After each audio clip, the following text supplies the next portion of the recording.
स्वागत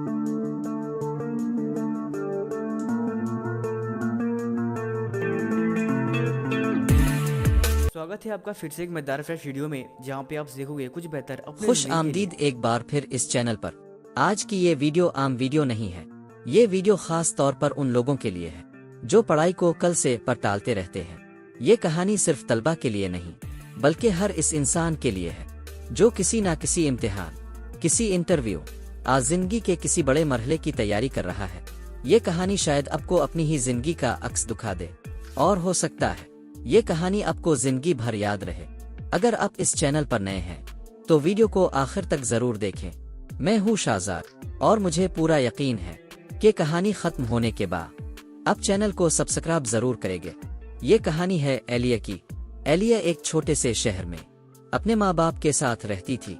वो शहर जहाँ ख्वाब देखना आसान नहीं होता, लेकिन लोग फिर भी ख्वाब देखते हैं। घर छोटा था, वसाइल महदूद थे, लेकिन माँ बाप की नीयत साफ थी कि बेटी को वो सब कुछ दे जो खुद उन्हें कभी नहीं मिला।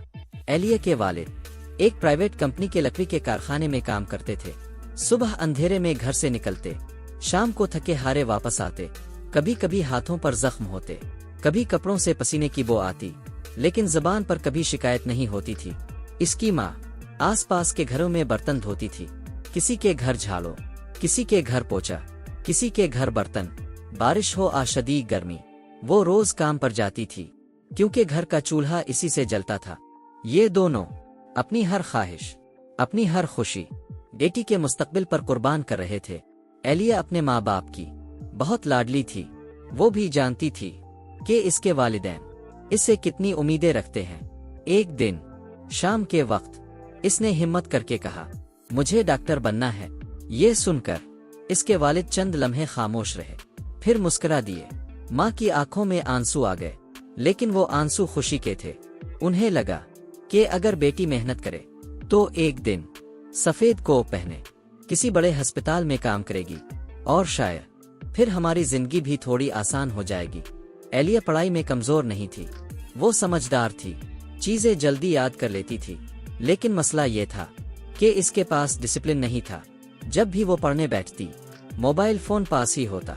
शुरू में वो सिर्फ किताब देखती, फिर फोन स्क्रीन ऑन हो जाती। कभी दोस्तों के मैसेज, कभी कॉल, कभी रील्स, कभी वीडियोस। वो खुद से कहती, बस 10 मिनट फोन देख लेती हूँ, फिर पढ़ाई शुरू करूंगी। लेकिन वो 10 मिनट पता ही नहीं चलता कि कब 1 घंटा और फिर 2 घंटे बन जाते। कई बार इसने खुद से वादा किया, अब बस इम्तिहान करीब है, फोन दूर रखूंगी और पूरी मेहनत से पढ़ूंगी। लेकिन अगले ही दिन कोई ना कोई बहाना बन जाता।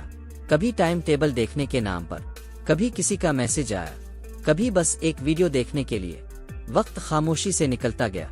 महीने गुजरते गए, 6 महीने निकल गए, लेकिन इसकी आदत नहीं बदली। एक दिन इसने अपने वालिद से कहा कि इसे कुछ पैसों की जरूरत है। वालिद ने एक लम्हा भी नहीं सोचा, बस इतना कहा, कोई बात नहीं बेटा, तुम बस पढ़ाई पर ध्यान दो, हम इंतजाम कर लेंगे। इसी राह इसके वालिद ने नाइट शिफ्ट ली, नींद कुर्बान की, जिस्म तोड़ा, सिर्फ इसलिए कि बेटी की फीस वक्त पर जमा हो सके। लेकिन एलिया वो वैसी ही रही। इम्तिहान से एक दिन पहले भी वो मोबाइल में लगी रही। इसे लगा कि कल देख लेंगे, कुछ ना कुछ हो ही जाएगा। अगले दिन इम्तिहान हाल में जब इसने सवालिया पर्चा खोला तो इसके हाथ कांपने लगे। सवाल देखकर सब कुछ अजनबी लग रहा था।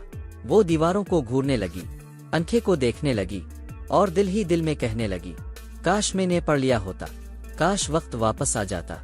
लेकिन वक्त कभी वापस नहीं आता। नतीजा आया और एलिया फेल हो चुकी थी। अब असल इम्तिहान शुरू हुआ, किताबों का नहीं, ज़मीर का। वो सोच रही थी, मैं अपने माँ बाप को क्या जवाब दूं, जिन्होंने अपनी मेहनत, अपना ऐसा और अपनी उम्मीदें सब कुछ मुझ पर लगा दिया था। इसने सिर्फ अपना वक्त ज़ाय नहीं किया था, बल्कि अपने वालिदैन का एतमाद भी तोड़ दिया था। ये कहानी हमें एक ही सबक देती है, अगर हम समझदार होते हुए भी लापरवाही करें तो नुकसान हमारा ही होता है। एलिया के पास अब वक्त नहीं था, लेकिन अब के पास अभी वक्त है। बराहे करम वही गलती मत करे। अगर आपको ये कहानी अच्छी लगी हो तो कमेंट में जरूर बताएं। اور اسے اپنے دوستوں کے ساتھ شیئر کریں تاکہ زیادہ سے زیادہ لوگ اس سبق سے سیکھ سکے۔ بہت بہت شکریہ، اور چینل کو سبسکرائب کرنا مت بھولیں۔